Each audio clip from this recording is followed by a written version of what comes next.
जय हिंद। मैं दिनेश सर आप लोगों का बहुत बहुत स्वागत करता हूँ दिनेश सर हिंदी वाले यूट्यूब चैनल पर। और आशा करता हूँ कि आप लोगों को जो भी मैं यहाँ से अभी पढ़ाऊँ वो आप लोगों को भविष्य में कहीं ना कहीं किसी न किसी एग्जाम में काम आए। पिछले 2 दिनों से मैं लगातार आप लोगों के साथ सोशल मीडिया पर जुड़ रहा हूँ और कोशिश मेरी यही रहेगी कि मैं आपको जो भी पढ़ाऊँ वो बहुत ही सटीक और व्यवस्थित हो। साथ ही अभी आने वाले समय में बहुत सारे एग्जामों की श्रृंखला आपको देखने के लिए मिल सकती है।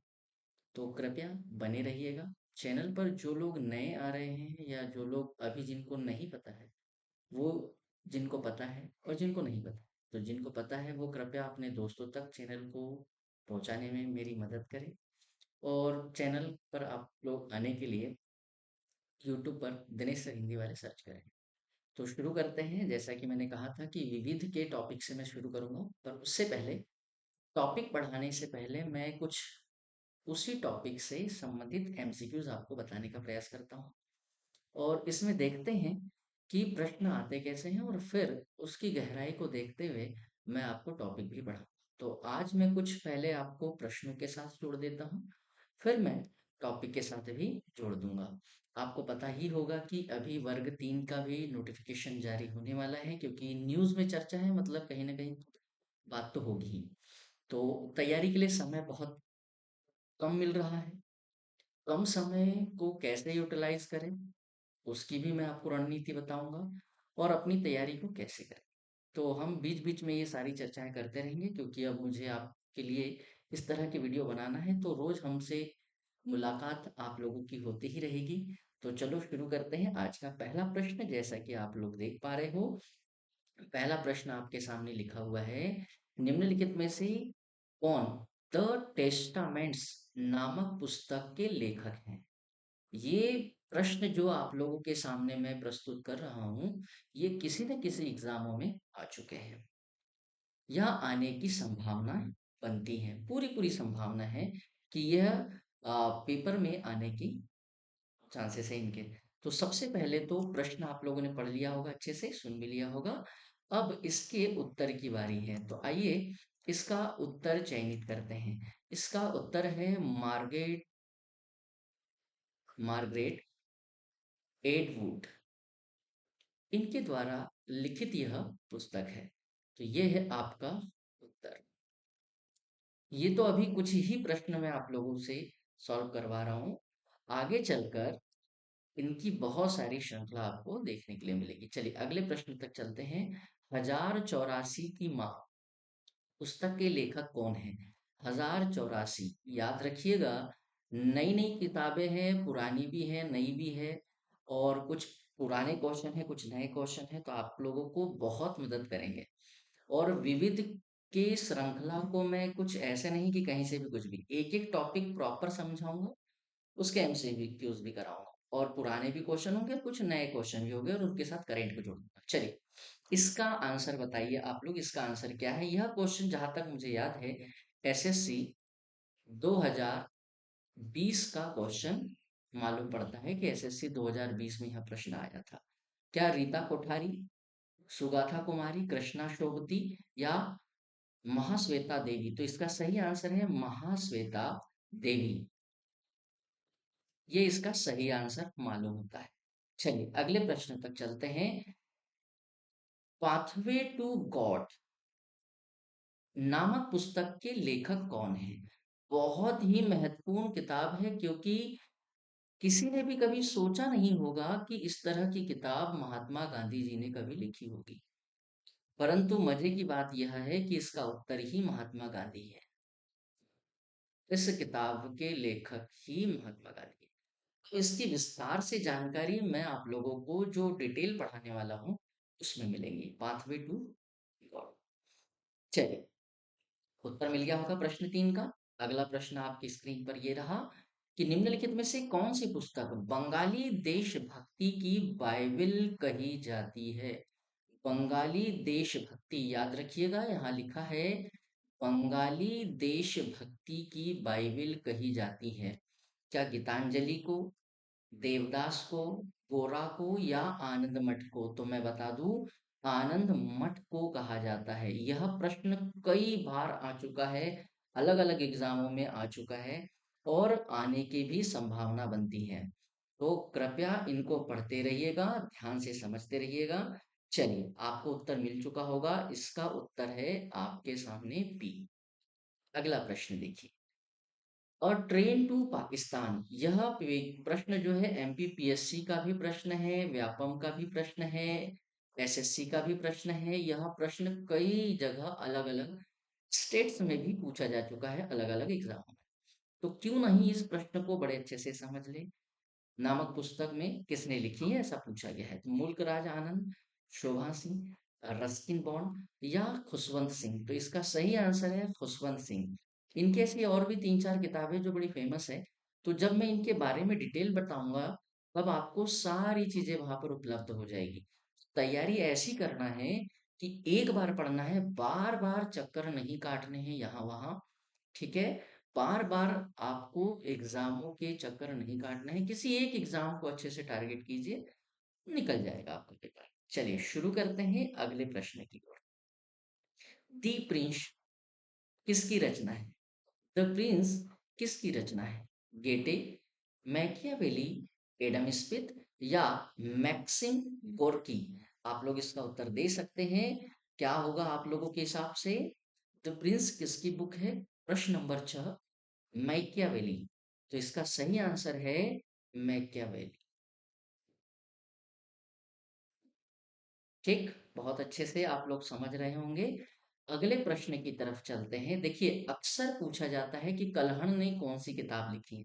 राज तरंगिणी। जबकि आजकल क्वेश्चनों में जो पैटर्न चल रहा है, वह थोड़ा सा विस्तार से पूछने का चल रहा है, डिटेल ज्यादा पूछने लगे। मतलब उसके बारे में अगर आपको पता है, तो क्वेश्चन आप हल कर सकते हैं। थोड़ा भी अगर इर्द गिर्द भी पता है, तो मेरा प्रयास पूरा यही रहेगा कि मैं आपको बहुत अच्छे से पढ़ाकर, ठीक, क्योंकि मेरा काम ही है पढ़ाना। ठीक, अब वो चाहे ऑफलाइन पढ़ाऊं चाहे ऑनलाइन पढ़ाऊं। तो मैं अभी फिलहाल तो आप लोगों के साथ ऑनलाइन में जुड़ा हूं। राज तरंगिणी नामक पुस्तक से भारत के किस राज्य का इतिहास ज्ञात होता है? तो इसका आंसर है जम्मू कश्मीर। ठीक है। अगले प्रश्न की ओर बढ़ते हैं। मिताक्षरा किसकी रचना है? देखिए, कई लोग क्या करते हैं, इसका उच्चारण जो है वो गड़बड़ कर देते हैं। जबकि मैं आपको हिंदी भी पढ़ाने वाला हूँ, आप लोग जानते ही होंगे। तो इसमें उच्चारण और सही बोलना लिखना पढ़ना भी बहुत जरूरी होता है, क्योंकि कहीं ना कहीं किसी न किसी सब्जेक्ट में वो काम ही आता है। तो कोशिश करेंगे कि शुद्धता ज्यादातर रही बनी रहे। और अगर कहीं कोई दिक्कत होती है, तो आप लोग भी मुझे बता सकते हैं। मैं हमेशा प्रयासरत रहूंगा कि मैं आप लोगों के सुझाव पर काम कर सकूं। मिताक्षरा किसकी रचना है? तो यह रचना है मिताक्षरा। बताइए, विज्ञानेश्वर जी, हर्षवर्धन, कल्हण या याज्ञवल्क्य? किसकी रचना है आप लोग बता सकते हैं। तो इसका सही आंसर है विज्ञानेश्वर। यह प्रश्न इतिहास की परिदृष्टि से बड़ा महत्व है। चलिए, मिताक्षरा। तो अगले प्रश्न की तरफ बढ़ते हैं। संस्कृत विद्वान पाणिनि। देखिए, पानी का मतलब होता है हाथ, और इस पानी का मतलब होता है जल। ठीक है। तो संस्कृत विद्वान पाणिनि द्वारा लिखित अष्टाध्यायी खालिस्तान से संबंधित है। ये पूछा गया है कि पाणिनि की रचना अष्टाध्यायी। अब किसी पेपर में ये पूछ लेगा कि पाणिनि की रचना कौन सी है, अष्टाध्यायी। किस भाषा में लिखी गई है? तो संस्कृत में लिखी गई है। संस्कृत के विद्वान भी है वो। एक ही प्रश्न को घुमा फिरा कर पूछा जा सकता है। अब ये पूछा गया है कि इस पुस्तक में क्या लिखा गया है, किससे संबंधित है ये? तो यह एक व्याकरण से परिपूर्ण किताब है, व्याकरण पर आधारित है। चलिए अगले प्रश्न की तरफ चलते हैं। और मुद्रा राक्षस, यह पुस्तक पीएससी से लेकर यूपीएससी से लेकर, है ना, एसएससी से लेकर रेलवे, बैंक, पता नहीं सभी एग्जामों में, जहां जहां एग्जाम जिस जिस राज्य में कंडक्ट हुए हैं, मुझे ऐसा लगता है कि यह किताब अवश्य ही पूछी जाती है। और बड़ा आसान सा भी याद रखना। देखिए नाम लिखा है मुद्रा राक्षस। राक्षस आप लोग समझ सकते हैं। आप लोगों ने बहुत पौराणिक कथाएं वगैरह सुनी होगी कि राक्षस होते थे जो कि बड़े ही विषैले भी होते थे और विशाल भी होते थे। तो देखो विशाल, अब वो विशाल में लिख कर क्या लिख दिया, विशाख। विशाख मतलब जहर से भी समझ सकते हैं, विशाख दत्त की रचना है ये। तो ऐसे याद रख लीजिए, तो मुद्रा राक्षस विशाख दत्त, कभी नहीं भूलोगे, याद हो जाएगा।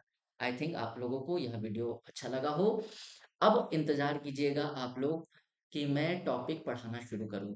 ये प्रश्न बनाने का औचित्य केवल इतना सा था कि आपको मैं बता सकूं कि इस टॉपिक से प्रश्न कैसे आते हैं।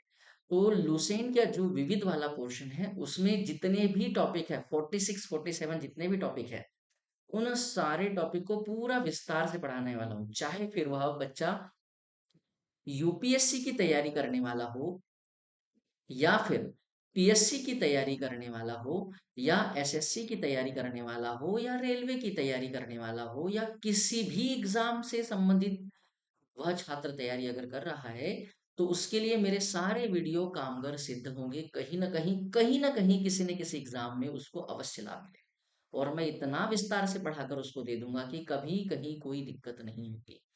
क्योंकि आसपास की हिस्ट्री क्लियर क्लियर होना बहुत जरूरी है। आसपास की सूचनाएं, जानकारी प्राप्त होना बहुत जरूरी है। यदि उस विषय वस्तु की जानकारी हमें प्राप्त नहीं है तो हम क्वेश्चन में फंस जाएंगे। इसका एक नमूना मैं आपको पेश कराऊंगा। कभी भी एमपी कांस्टेबल का एक पेपर सॉल्व करवा कर, जो 2023 में कुछ एग्जाम हुए हैं, 22 में हुए हैं, तो उन एग्जामों के जो क्वेश्चन आए हैं व्यापम की साइड से उसको अपलोड करके, मैं आपको उन क्वेश्चनों को बताने का प्रयास करूंगा कि प्रश्न जा कैसे रहे, मतलब अभी एग्जाम का पैटर्न किस तरफ भाग रहा है।